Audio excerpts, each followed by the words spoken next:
आनन्दस्य शरणो वाहम्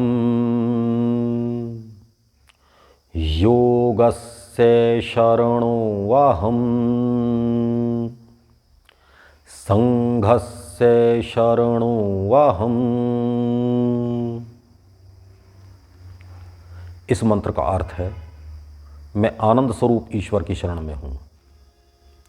मैं ईश्वर की योग सामर्थ्य की शरण में हूँ, जिससे ईश्वर ने सृष्टि उत्पन्न की, इसका पालन और नियंत्रण करता है और अंत में इसे समाप्त भी करता है। मैं ईश्वर की इच्छा से ही अपने सब काम करने वाले महापुरुषों की शरण में हूँ। नमस्कार, मैं विश्व योग परिषद से कुलदीप मुनि। विश्व योग परिषद से जुड़े हुए देवियों सज्जनों, ईश्वर आप सब पर कृपा करे।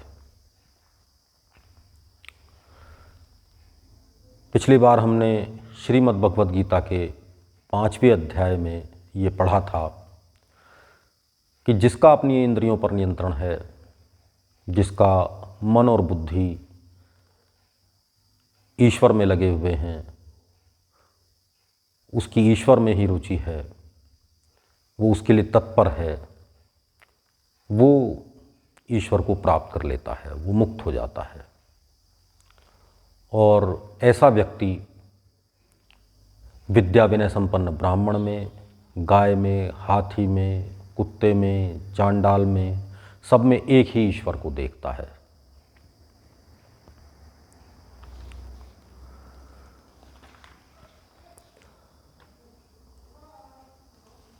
और क्योंकि ईश्वर सब में समान भाव से स्थित है, इस ऐसे व्यक्ति का भी भाव समान हो जाता है, समभाव में स्थित हो जाता है, इसलिए ऐसा व्यक्ति ईश्वर में स्थित है।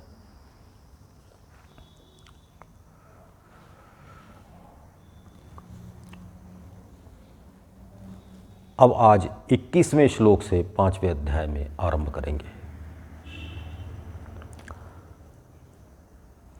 बाह्य स्पर्शेषु असक्तात्मा विन्द्यत्यात्मनि यत् सुखम।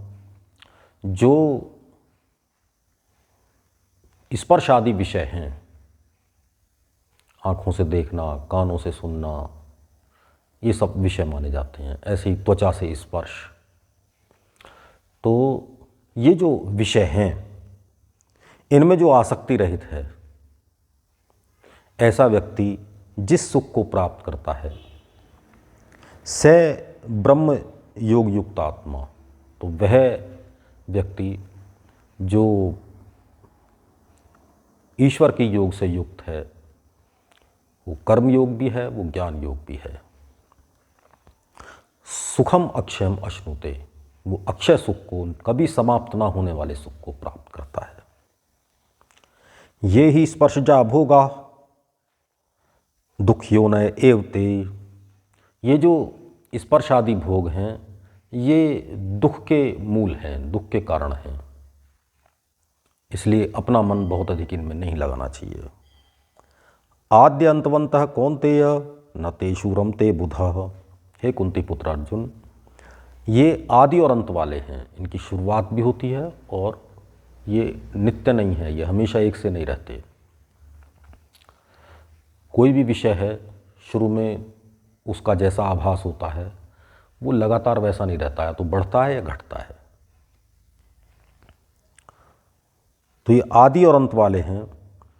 हे कुंती पुत्र, इनमें ज्ञानी लोग रमते नहीं हैं, उनको उन्हीं में नहीं डूबते, उन्हीं को सर्वश्रेष्ठ नहीं मानते, उन्हीं में आनंद नहीं ढूंढते।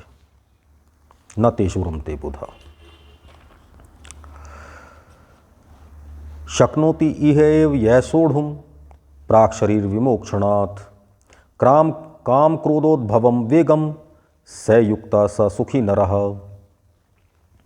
जो काम और क्रोध के वेग को शरीर छोड़ने से पहले पहले सहन करने योग्य हो जाता है, सहन करने में समर्थ हो जाता है, तो वो योग युक्त है और वही सुखी मनुष्य है। यो अंत सुखो अंतरामस तथा अंतर्ज्योतिरेव यह। जो अपने अंदर ही सुख का अनुभव करता है अपने अंदर ही उस सुख में डूबता है, उस ईश्वरीय ज्ञान में डूबता है और अपने अंदर ही ज्ञान का अनुभव करता है, अपने अंदर प्रकाश को ढूंढकर उसी प्रकाश में रहता है, उसी में ज्ञान का अनुभव करता है। स योगी ब्रह्म निर्वाणम ब्रह्मभूतो अधिगच्छति। वो योगी ब्रह्म को प्राप्त करके, ब्रह्म को जानकर और निर्वाण को, ब्रह्म निर्वाण को प्राप्त हो जाता है, मुक्ति को प्राप्त हो जाता है, ईश्वर को प्राप्त कर लेता है। लभन्ते ब्रह्म निर्वाणम ऋषय क्षीण कल्मषः। जो ऋषि लोग हैं वो पापों से मुक्त होकर, पापों के क्षीण हो जाने पर, क्षीण कल्मषः, लभन्ते ब्रह्म निर्वाणम, ब्रह्म निर्वाण को प्राप्त करते हैं। ईश्वर को प्राप्त होने से जो मुक्ति प्राप्त होती है उसको प्राप्त करते हैं। छिन्न द्वैधा यतात्मानः, उनकी दुविधाएं नष्ट हो जाती हैं, उनको कोई संशय नहीं रहता और वो अपने ऊपर नियंत्रण करने वाले होते हैं। यतात्मानः सर्वभूत हिते रताः, वो सभी प्राणियों के हित में लगे रहते हैं, ऐसे होते हैं वो। काम क्रोध वियुक्तानाम यतीनाम यच्चेतसाम, वो काम क्रोध से रहित होते हैं और अपने ऊपर उनका नियंत्रण होता है। और ऐसे ज्ञानी लोग, अभी तो ब्रह्म निर्वाणम, उनके लिए हर ओर मुक्ति है, हर ओर ईश्वर ही है और उनके लिए मुक्ति और ईश्वर ये दूर नहीं है, चारों ओर उनके यही है। वर्तते विदितात्मनाम, और वो आत्मज्ञान को जानने वाले हैं, ईश्वरीय ज्ञान को जानने वाले हैं। तो उनके चारों ओर मुक्ति ही है, चारों ओर ईश्वर ही है, यही सब उनके चारों ओर है, उनके लिए ये सब दूर नहीं है।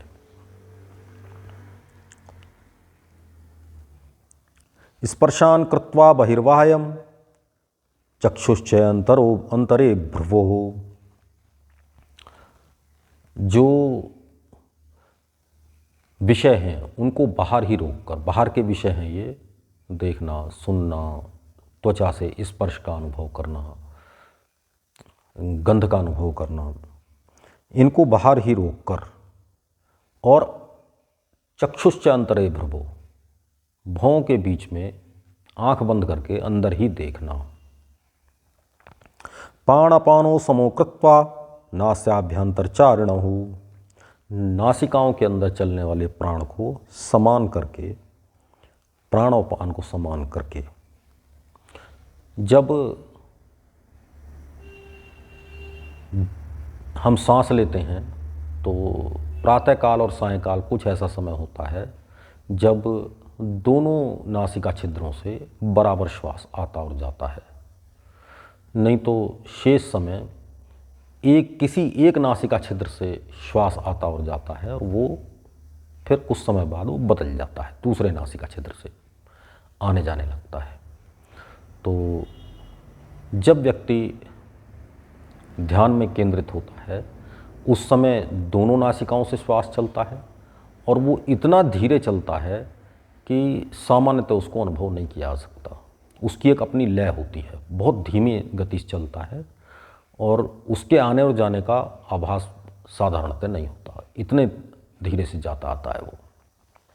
तो यहाँ उसी का वर्णन है कि नासिकाओं के अंदर चलने वाले प्राण को समावस्था में करके, और वो जब सूक्ष्म हो जाए, ऐसा अपने आप सूक्ष्म हो जाता है, वो करने से भी हो जाता है। यतेन्द्रिय मनोबुद्धिर मुनिर्मोक्षपरायणः, ऐसे मुनि जिनका अपने ऊपर नियंत्रण है, मन और बुद्धि पर भी नियंत्रण है।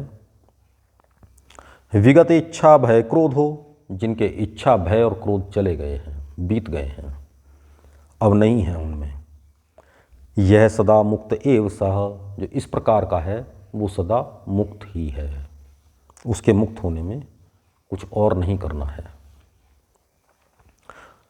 भोक्तारम यज्ञ तपसाम सर्वलोक महेश्वरम, जो ईश्वर है वो यज्ञ और तपों का भोग करने वाला है, उसी के लिए यज्ञ और तप हैं। सर्वलोक महेश्वरम, वो सभी पूरे संसार का महान ईश्वर है। सुहृदम सर्वभूतानाम, वो सभी प्राणियों का भला चाहता है, स्वार्थ रहित भला चाहता है, वो ऐसा है ईश्वर। ज्ञात्वा, उसको जानकर, माम शांति मृच्छति, जो मुझे शांति प्राप्त है उसी शांति को वो मुनि प्राप्त हो जाता है, वो ऋषि प्राप्त हो जाता है, वो मनुष्य प्राप्त हो जाता है। ऐसा यहाँ श्री कृष्ण का कहना है। आज यहीं तक। तो आप तक ये महत्वपूर्ण ज्ञान पहुँचता रहे, इसके लिए इस चैनल को सब्सक्राइब करिए। और आपका यदि कोई आध्यात्मिक प्रश्न है उसको कमेंट बॉक्स में ज़रूर पूछिए, जिससे मैं उसका उत्तर दे सकूं। और अगर आपको ये वीडियो अच्छी लगी हो तो इसको लाइक करिए, इसको शेयर करिए अपने मित्रों के लिए, अपने सुहृदों के लिए, अच्छे अध्यात्म के जानने की इच्छा रखने वालों के लिए। जय जीवन, जय आनंद।